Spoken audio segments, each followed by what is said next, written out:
Hello বন্ধুরা, একটা বড় ব্লগ নিয়ে চলে আসলাম তোমাদের কাছে। কিছুদিন আগে আমার শাশুড়ি মা গেছিল বৈষ্ণব দেবীর মন্দির। আসার পর থেকেই মা বলছিল 9 জন বালিকাকে খাওয়াতে হবে, মাতা রানীদেরকে।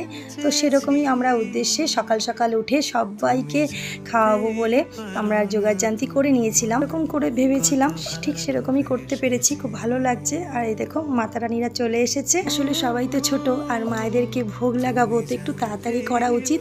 তো এইদিকে যেহেতু আমি প্রথমবার মায়েদেরকে খাওয়াচ্ছি, তো আমার শাশুড়ি মা বলেছে সেরকম করেই কাজটা করলাম।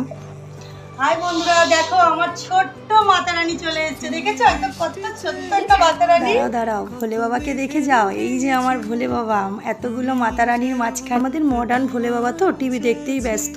ভোগ দেব তার আগে মায়েদের প্রণাম করে নিলাম, নিয়েই চলে এলাম কিচেনে। এ দেখো সমস্ত কিছু রেডি করে সময় মতো সব কমপ্লিট করতে পারলাম, খুব ভালো লাগলো। এইদিকে আমি ইতিকে ডেকেছিলাম, ইতিও আমাকে একটুখানি হেল্প করছিল।